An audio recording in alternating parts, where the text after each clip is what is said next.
I completely agree with that aspect of like where when I used to go and work to pre-COVID. I mean, I'm right now remote. I used to shut my laptop at 5:36, and Mhm.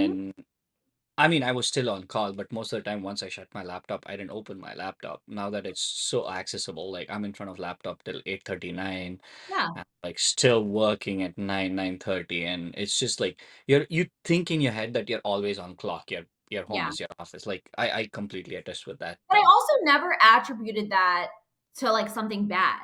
I was never mad about it. I was never like, "Oh my god, I'm working all these hours," because I was at home. I was able like, my kids were here. I was still able, even after I was off the clock at 5:30, I could just walk out, make dinner. There's so many things that you gain from not having that 1 hour commute. That 1 hour commute is a lot for one day in the morning and then in the afternoon. Awesome. By the way, how was your trip to India? Did you have fun? Like I Oh forgot my to god, ask about that. it was amazing. We had such an amazing 2 weeks. The kids had a blast. We started off in Bangalore. We stayed there for like 4 or 5 days. I can't remember. And then from there, we went to Gujarat. We had work in Gujarat. So that's where our conference was. Our keynote was there and all of that. And then from there, we went to, where did we go? Jaipur? Is it Jaipur, Agra, Jaipur? Agra. Taj Mahal, and then Delhi, and came home. So it was a very, very fast trip, but we saw a lot and just had such a good time. Ate a lot, ate a lot. Saw family. We really, it's kind of amazing. We did a lot of stuff in 2 weeks.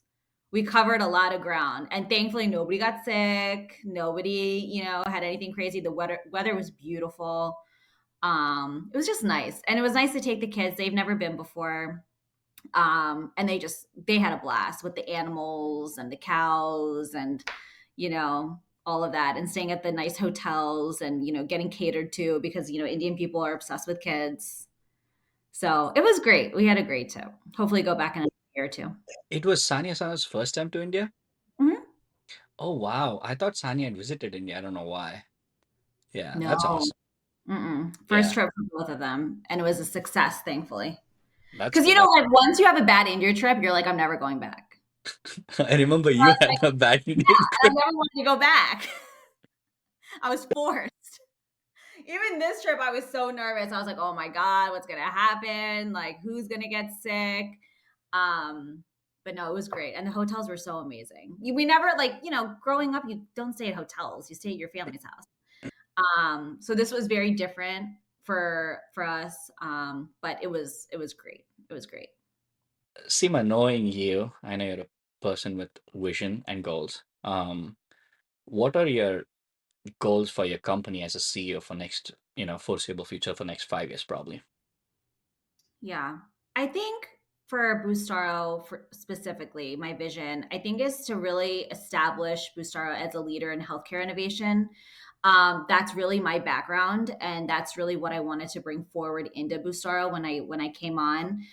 Driving meaningful change through technology, through data-driven solutions, patient-centered care. I really want Boostaro to not only grow as a company, but also make like a measurable impact on access, quality, and efficiency in the healthcare industry as a whole.